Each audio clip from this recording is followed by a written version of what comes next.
Tu te réveilles à 3h12, trempé, le cœur qui tape comme si une alarme s'était déclenchée sous ta peau. Et le matin, tu manges propre, tu marches, tu fais tout. Pourtant, la taille de ton pantalon sert plus qu'avant. Puis on te dit en consultation, c'est l'âge, mangez moins. Honnêtement, comment personne ne t'a expliqué ça plus tôt? Les chiffres sont brutaux. 80% des OBGYN ne reçoivent pas de formation solide en ménopause, 75% des femmes restent sans prise en charge, 1 sur 5 se sent balayée au cabinet et ton estradiol peut chuter d'environ 95% après la ménopause. Dis-moi en commentaire d'où tu regardes cette vidéo, je veux voir jusqu'où cette conversation arrive. Le mensonge qu'on t'a vendu est simple. Si tu prends du ventre après 50 ans, c'est forcément ta faute, ton assiette, ta discipline. Regarde-moi bien. Non. Ce que tu vis est un basculement hormonal et métabolique mesurable. Et si tu quittes avant la fin, tu rates la pièce du puzzle qui explique pourquoi les mêmes efforts ne donnent plus la même réponse dans ton corps.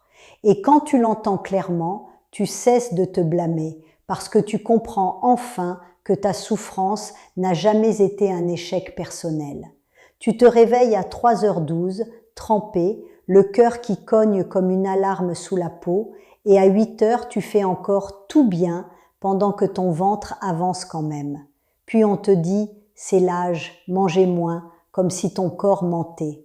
Je vais être franche, il y a un trou clinique énorme.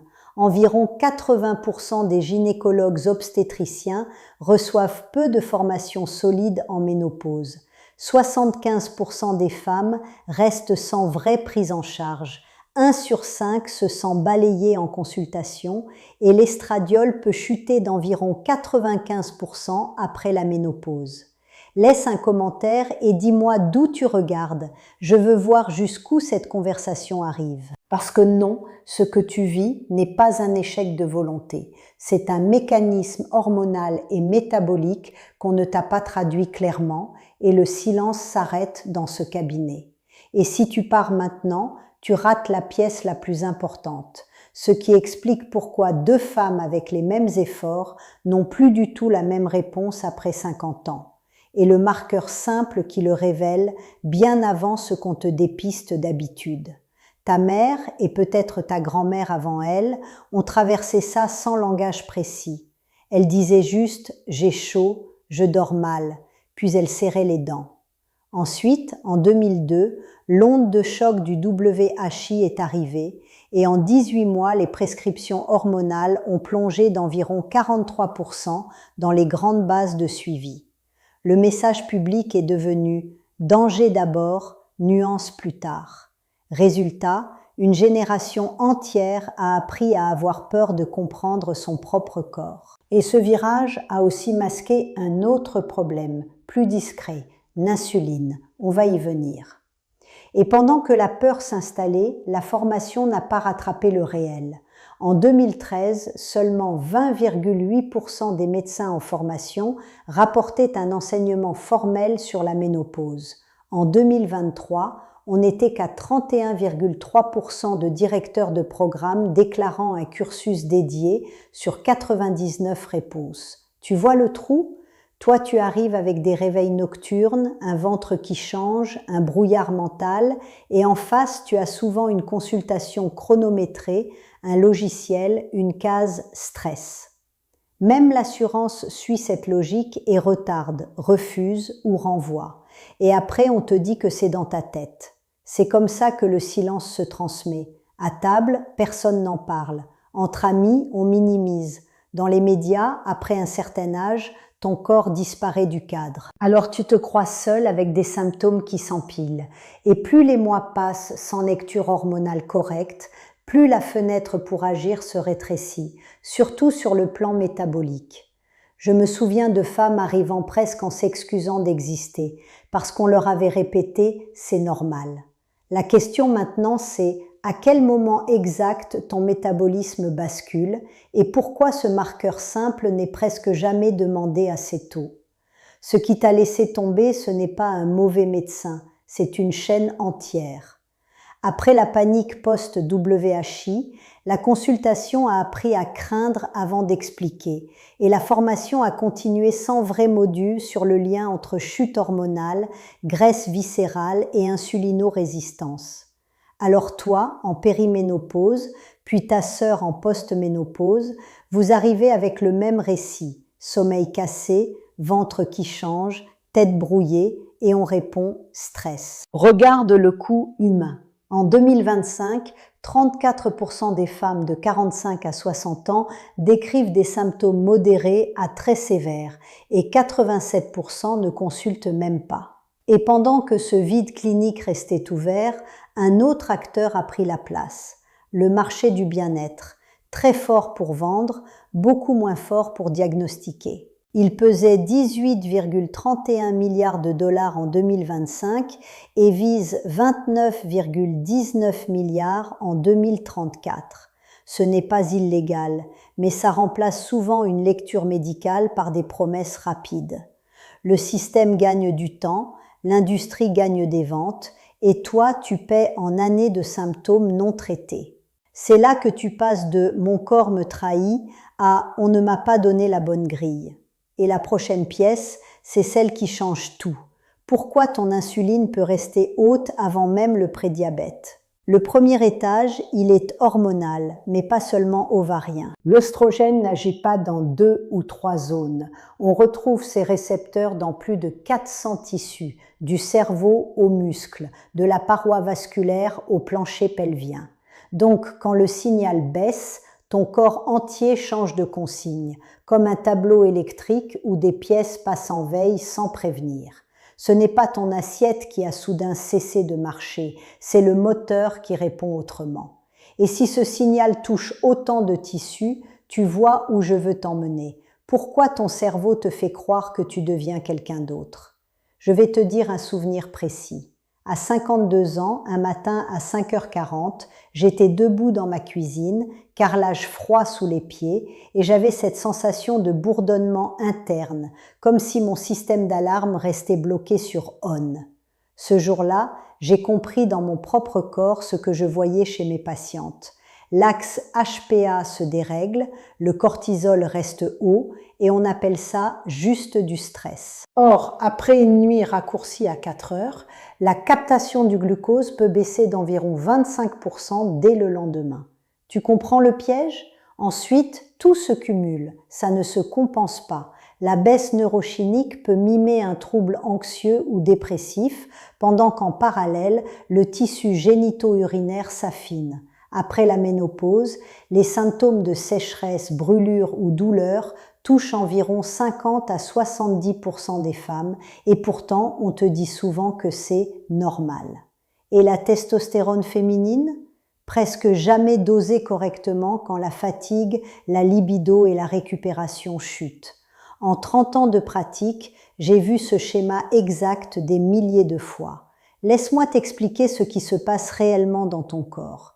Avant, ton estradiol pouvait grimper vers 150 pg par millilitre sur une phase du cycle, puis rester sous 15 pg par millilitre après la transition.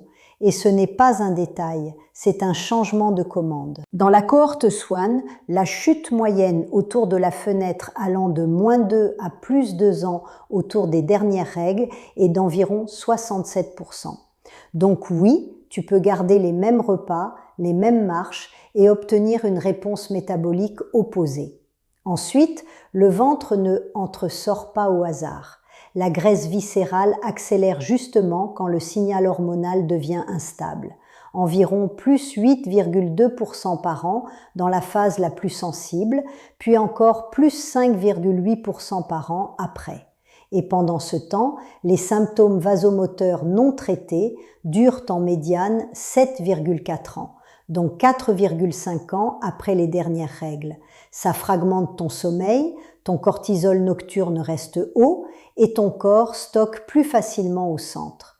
Tu manges pareil, mais ton terrain n'est plus le même.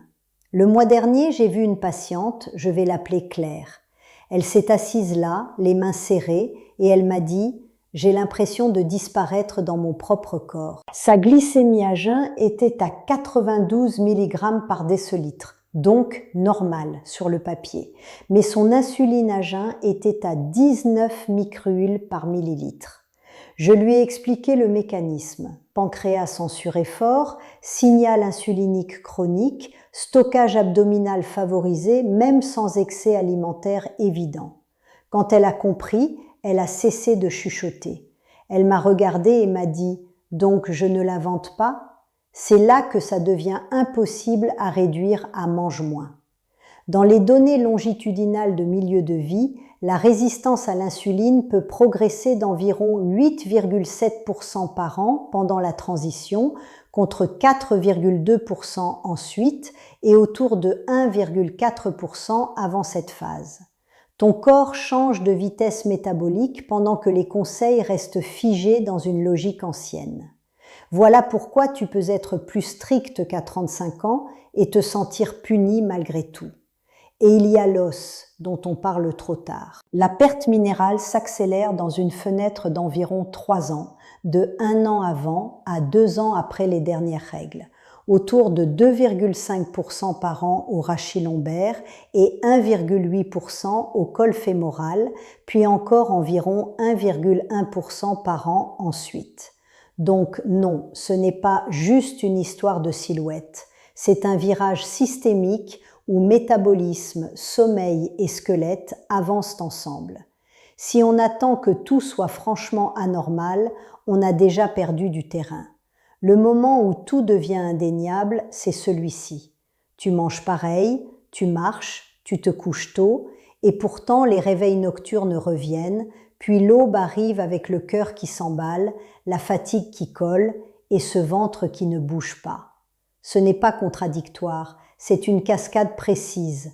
Signal estrogénique instable, sommeil fragmenté, cortisol trop haut au matin, insuline qui compense en continu, stockage viscéral qui s'entretient. Tu n'es pas folle, tu n'es pas seule. Puis vient cette colère calme, très nette, presque froide. Ton corps ne te trahit pas, il suit une biologie qu'on a laissée sans explication. Je te le dis franchement, ce n'est pas le vieillissement. C'est un basculement hormonal que personne ne t'a expliqué. Quelqu'un, quelque part, a décidé que cette conversation pouvait attendre et que toi, tu pouvais continuer à te blâmer. C'est l'abîme de ce parcours. L'ancien récit s'écroule d'un coup et tu comprends que le silence était hérité, pas mérité. Si tu continues à accepter le silence, les 1 à 3 prochaines années ne vont pas se tasser, elles vont s'additionner. Les bouffées de chaleur s'installent, les sueurs nocturnes te tirent du lit et la dette de sommeil s'accumule. Ensuite, la journée devient plus dure, concentration plus courte, humeur plus fragile, désir qui recule, tension dans le couple parce que personne ne met les bons mots sur ce qui t'arrive. Et le plus cruel, c'est la culpabilité qui grandit.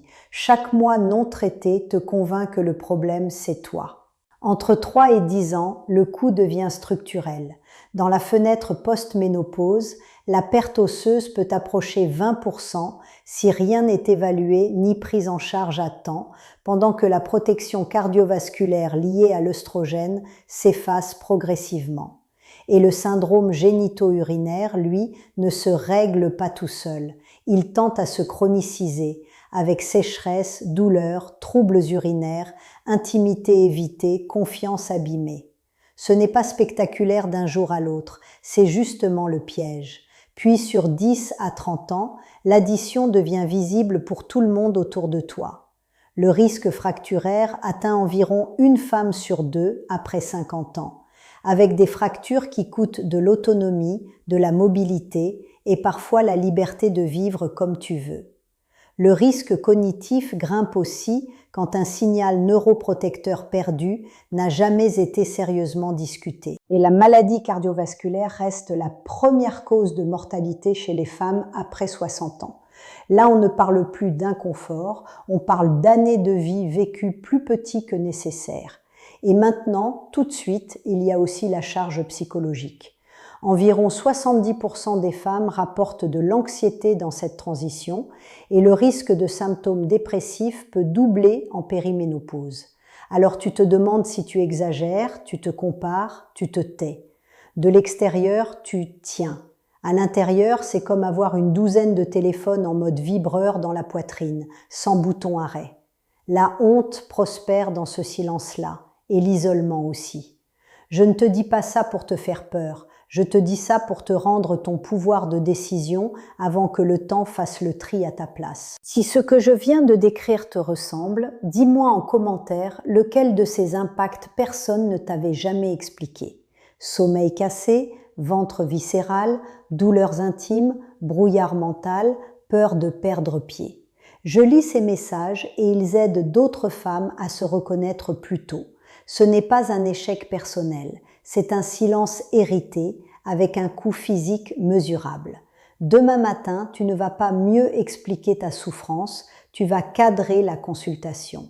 Tu arrives avec des phrases prêtes, mot pour mot. Docteur, avez-vous suivi une formation continue en prise en charge de la ménopause au cours des 5 dernières années? Puis, je souhaite un bilan hormonal complet incluant estradiol, progestérone, testostérone et thyroïde au-delà d'une TSH isolée.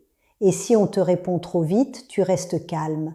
Je comprends que mes analyses puissent paraître dans les normes. Je présente des symptômes précis et je souhaite qu'ils soient investigués comme cause hormonale potentielle, pas renvoyés au stress ou au vieillissement.